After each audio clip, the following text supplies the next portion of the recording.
Esther heard a word that she hasn't heard in a while the other day. Someone was talking about being expecting. She was pregnant and pretty close to getting ready to give birth. I'm expecting.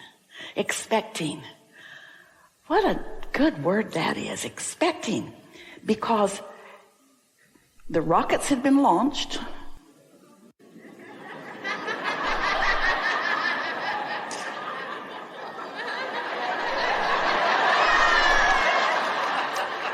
And while she could not yet see or hear or smell or taste or touch the evolution of this that she was expecting, she was expecting it.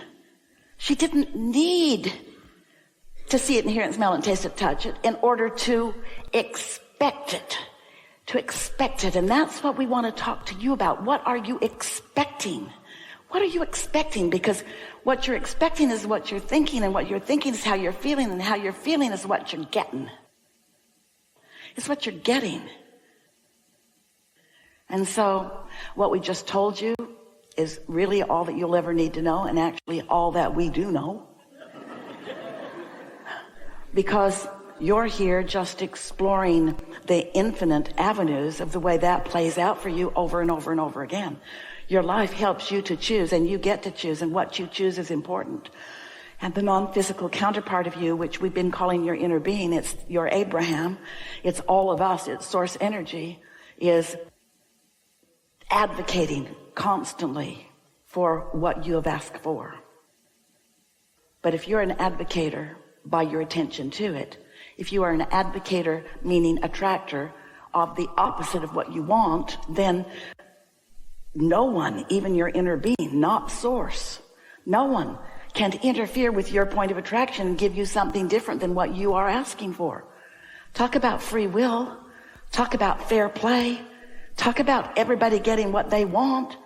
If you could just get everybody else out of your equation, if you could not worry so much about what they're doing or what they're thinking about what you're doing, or even more important, what you're thinking about what they're doing, if you could cease that huge level of resistant emitting, you would stop slowing the momentum of what you've asked for, and the timing of your thoughts turning to things would be so fast. And people would watch you and say, how you doing that? Hey, you're weird. You're weird. I barely hear you speak of something, and it starts unfolding for you what's going on, and you say, well, once I launch it, I expect it. Once I launch it, I expect it. What do you mean? Well, I expect it. I ask for it, and when I ask, it is given to me. I read the book. When I ask, it is given. Well, how come when you ask, it's given, and when I ask, it isn't given? Well, maybe not yet, but I ask, and then I don't get in the way of it. I ask, and then I don't throw sand on the trail. I don't really understand the laws of physics of this planet, you tell your friend.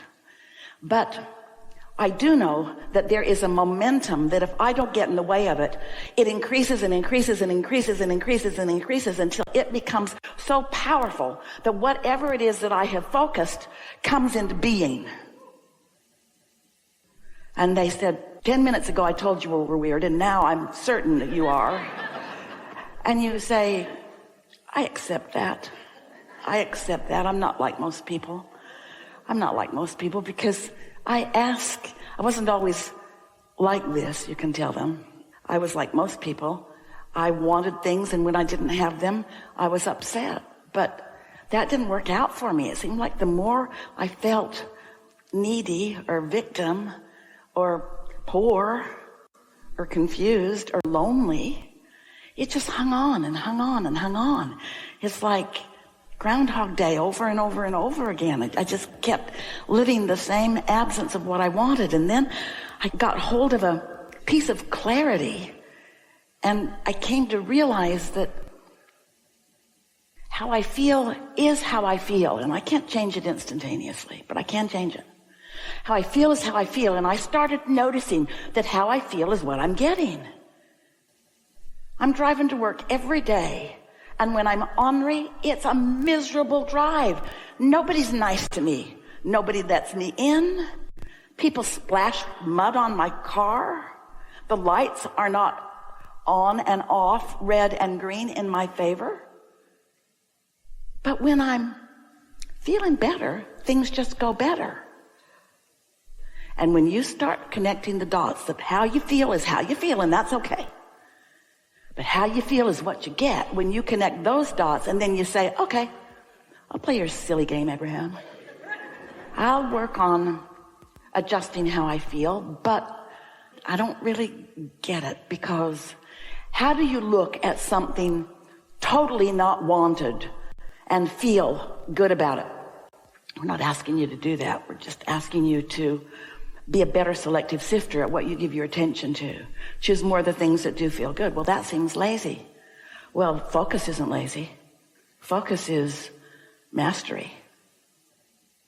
Focus is deliberate creation. But Abraham, it seems so selfish. You want me to just run around and just focus upon things that I like and that I want? I'm not asking you to do that. Life is a mixed bag. There's a lot of people you care about that aren't doing that, and you care about them, and so you're watching them mess up their own life, and you feel like you should be there for them. But connect the dots. How much does your commiserating with someone who's in a bad place, how much has that ever helped them? Think about it. You started out in a conversation and you meant, well, here I come to save the day. And then you drag yourself off later, realizing that you tried, but you got nowhere, because it's not your work to do. It's your work to demonstrate through the clarity of your example that you're getting really good at connecting the dots and that you care about it. And people who are paying attention to you begin to notice that you're mostly in a pretty good mood. And if you're not, you don't come to the party. And if you come to the party in a good mood and then you aren't in a good mood, you leave the party. You selfish person. Self-interested. That's what we are asking.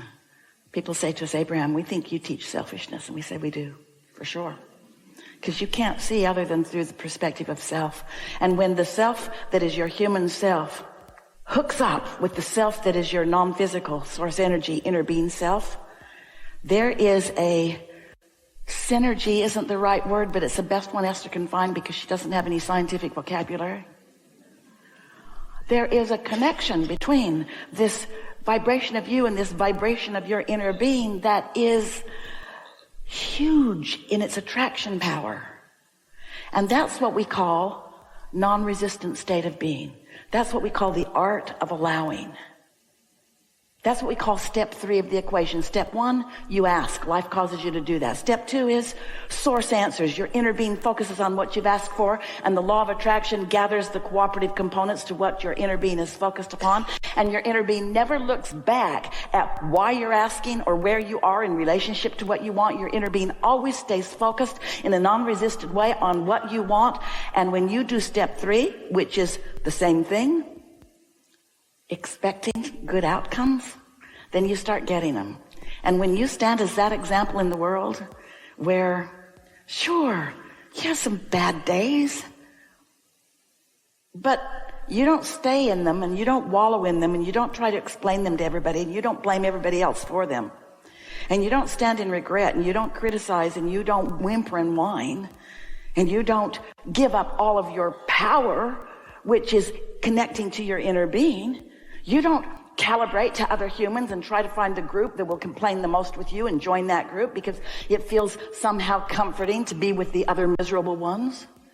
You don't do that anymore because how you feel is how you feel, and how you feel is what you get.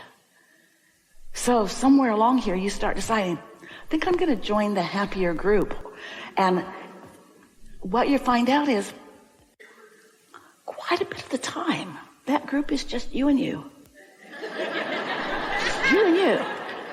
It's just you and you. But it won't stay like that. You let it be you and you feeling good, and before you know it, somebody else pops in. Hey, You go, oh, I didn't see you coming. Because it was a thought that turned to a thing, and you didn't see it coming until you were ready to see it coming, and there it is. And boy, did you feel it. Boy, did you feel the resonance of that. Then don't talk too much about this with anybody. Let it be your private work. Nobody's standing in the same place you are about anything. And when you need them to, it's really easy to get into that place where you start calibrating. You meet someone, it felt so good. Bam!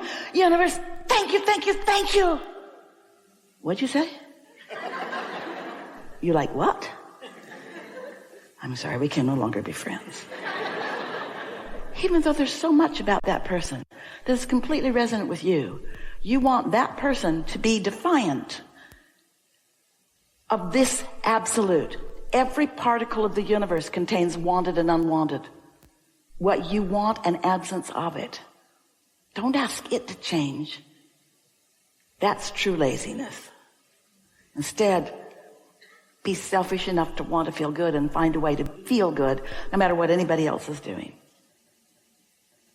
We're not trying to get you to be more selfish. We want you to understand that you are self-aware.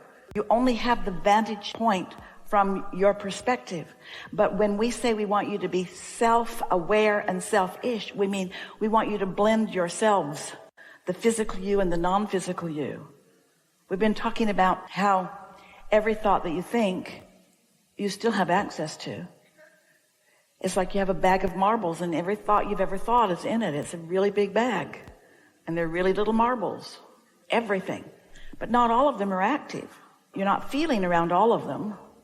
But when you feel, that means you're active enough that you have a relationship between you and your inner being. In other words, if you feel something and you feel happy about it, that means that your bag of marbles right now, something's active in it that's also active in your inner being's bag. And so that's what you're reaching for. That's what selfish is. Me deliberately activating something that my inner being has activated. And when the law of attraction calls me to that, because I am now a cooperative component to this dominance of who I am, well, that feels so good, doesn't it?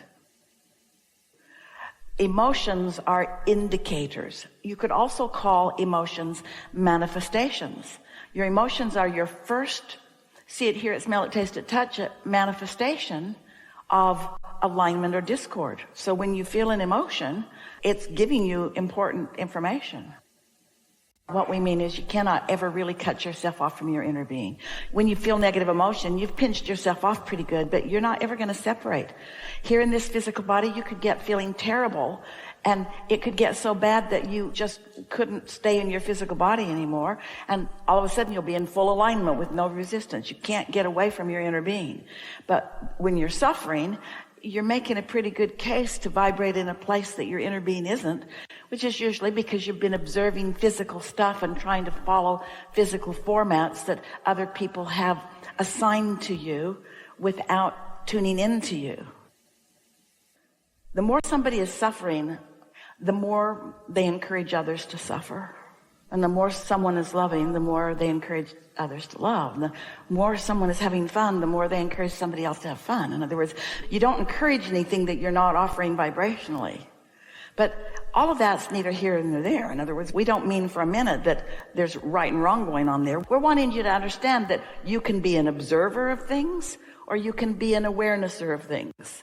You can feel things that you can't see, or you can just prudently and wisely and sufferingly and determinedly, you can just look at what is and look at what is and look at what is and look at what is and notice it and talk about it and compare it and complain about it and make rules about it. You can just keep looking at what is, and in the process of that, you deny yourself all this motion, all this enthusiasm, all this energy that is calling you. That's suffering. That's what suffering is.